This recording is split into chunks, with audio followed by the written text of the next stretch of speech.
সাধারণকালের দ্বাদশ সপ্তাহ বুধবার। প্রথম পাঠ রাজাবলীর দ্বিতীয় গ্রন্থ 22 অধ্যায় পদ সংখ্যা 8 থেকে 13 এবং 23 অধ্যায় পদ সংখ্যা 1 থেকে 3 পর্যন্ত। মন্দির সংস্কারের সময় বিধান গ্রন্থটি খুঁজে পাওয়া গেল।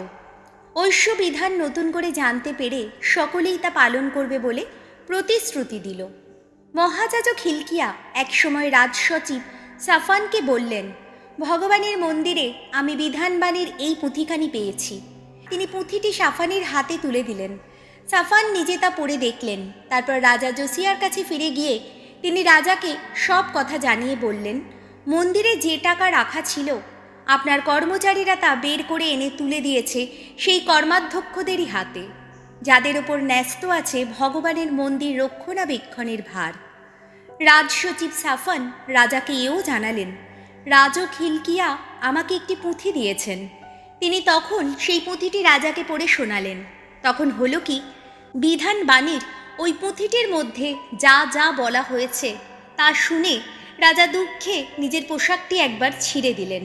তারপর তিনি যাজক হিলকিয়াকে, সাফানের পুত্র আহিকামকে, মিখায়ার পুত্র আকবরকে, রাজসচিব সাফানকে ও রাজমন্ত্রী আশায়াকে এই আদেশ দিলেন, যাও তোমরা আমার হয়ে, জনগণের হয়ে, জুদিয়ার সমস্ত মানুষেরই হয়ে ভগবানের কাছ থেকে একবার জেনে এসো, এই যে পুঁথিটি পাওয়া গেছে তার মধ্যে যা যা বলা হয়েছে সে ব্যাপারে এখন আমাদের কি করা উচিত।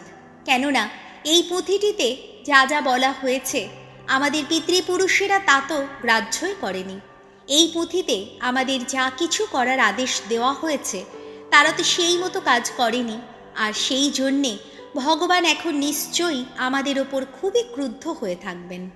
এবার রাজার আদেশে জুদেয়া ও জেরুসালেমের সমস্ত প্রবীণেরা তাঁর কাছে এসে সমবেত হলেন। রাজা তখন ভগবানের মন্দিরে গেলেন। তার সঙ্গে গেল জুদেয়ার সমস্ত লোক ও জেরুসালেমের সমস্ত অধিবাসী এবং যাজকেরা ও প্রবক্তারা, সারা দেশের আবাল বৃদ্ধ সবাই। ভগবানের মন্দিরে পাওয়া সন্ধি বিবরণীর পুঁথিটির মধ্যে যা কিছু লেখা ছিল রাজা তখন তা সবই তাদের পড়ে শোনালেন। তারপর মঞ্চের ওপর দাঁড়িয়ে সেখানে ভগবানের সামনেই তিনি আনুষ্ঠানিকভাবে এই মর্মে সন্ধি সম্পাদন করলেন, সবাই ভগবানের অনুগামী হবে, মনে প্রাণে তার সমস্ত আদেশ নির্দেশ ও বিধি নিয়ম মেনে চলবে, আর এইভাবে পুঁথিখানির মধ্যে সেই যে সন্ধির বিবরণ রয়েছে তা সবই সার্থক করে তুলবে। সেখানে উপস্থিত সমস্ত লোক তখন সেই সন্ধি পালন করবে বলে অঙ্গীকার করল। প্রভুর বাণী, শ্যাম সঙ্গীত ধুয়ো। তোমার আদেশ বাণী বুঝতে শেখাও প্রভু। ওগো ভগবান, তোমার বিধি নিষেধের পথেই চলতে শেখাও আমায়। আমি তো আজীবন সেই পথ ধরেই চলতে চাই। চিত্তে আমার জাগাও বিচার বোধ। তোমার বিধান আমি যেন সদা পালন করতে পারি, তা যেন মনোপ্রাণ দিয়েই মেনে চলতে পারি। ধুয়ো। তোমার আদেশবাণী বুঝতে শেখাও প্রভু। তোমার আদেশবাণীর পথে আমায় চালিত করো। সে পথে চলেই মনে তৃপ্তি পাই আমি। অর্থ লালসা আমার চিত্তে জাগতে দিও না তুমি। জাগাও তোমার নির্দেশ বাণী পালনের অভিলাষ। ধুয়ো। তোমার আদেশ বাণী বুঝতে শেখাও প্রভু। অসার যত দৃশ্যের দিক থেকে ফেরাও আমার চোখ। তোমার দেখানো পথে চলেই যেন জীবনী শক্তি পাই। দেখো, তোমার আজ্ঞা শোনার জন্যে কত ব্যাকুল আমি। তুমি যে ধর্মময়, আহা, জীবনী শক্তি দাও আমায়। ধুয়ো। তোমার আদেশ বাণী বুঝতে শেখাও প্রভু।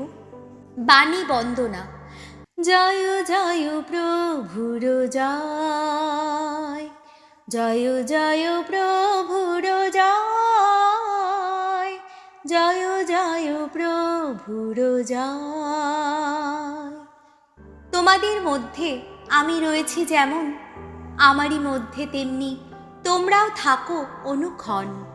যে আমার মধ্যে তেমনি থাকে অনুক্ষণ, শত ফলে ধন্য তার মানব জীবন। জয় জয় প্রভুর জয়, জয় জয় প্রভুর জয়, জয় জয় প্রভুর জয়।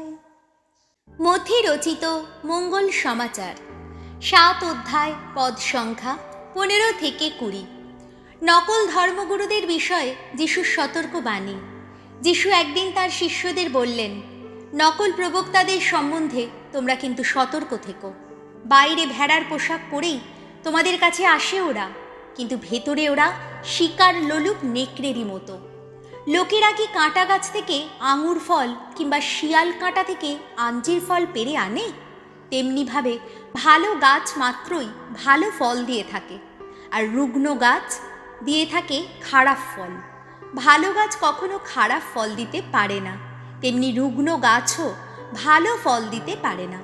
যেসব গাছ ভালো ফল দেয় না সেগুলো কেটে আগুনে ফেলে দেওয়া হয়। তাই বলছি, ওইসব লোকের কাজ দেখেই তোমরা ওদের আসল পরিচয় পাবে। প্রভু যিশুর মঙ্গল সমাচার।